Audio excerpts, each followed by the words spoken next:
Alors, moi, je pense qu'on peut que se réjouir de ces annonces. Il y a une vraie méconnaissance au niveau du handicap mental en France. On pense souvent que lorsqu'on a des troubles mentaux, on est incapable de prendre la moindre décision. La réalité est fausse, j'en connais à titre personnel et j'ai eu à les côtoyer à titre professionnel.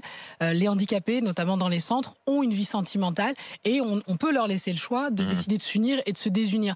Donc moi, à titre personnel, je m'en réjouis et je pense que tout le monde en a la capacité. Après, sur le droit de vote, c'est un peu la même chose.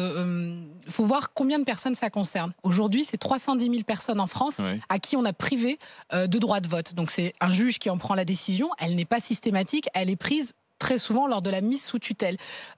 Ça ne m'inquiète pas, certains ont une conscience politique, ceux qui n'en ont pas n'iront pas voter, n'iront même pas s'inscrire comme les 3 millions de Français qui ne s'inscrivent pas sur les listes électorales, ou n'iront pas voter comme les 12 millions de Français qui ne vont pas voter, notamment à la dernière élection présidentielle. Donc je pense qu'il n'y a pas vraiment débat sur ces deux mesures, et puis c'est des mesures qui ne coûtent rien mais justement, aujourd'hui. messieurs, alors c'est peut-être le problème, c'est que ça ne coûte pas grand-chose, c'est plus de la forme que du fond, quoi, si tu veux, ces mesures aujourd'hui. Il y a du fond, parce que ça reste quand même idéologique. Parce que le débat, tu vois, Sylvain Grandserre, notre instituteur, qui lui se bat pour avoir un AVS, un auxiliaire de vie scolaire, et qu'il n'a pas d'ailleurs pour un enfant handicapé. Exactement. Ça, c'est une vraie avancée. C'est ça le souci. Tu parlais de coup de com'.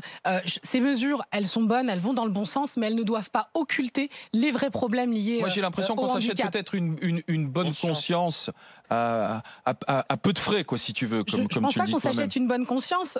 C'est nécessaire, mais en aucun cas ça doit occulter les vrais problèmes. Les AVS, les problèmes d'accessibilité dans les logements, dans les transports, les problèmes d'AVS. Il y a des vrais problèmes liés au handicap mental et au handicap physique. Mais aujourd'hui, on attend surtout des avancées par rapport à ça.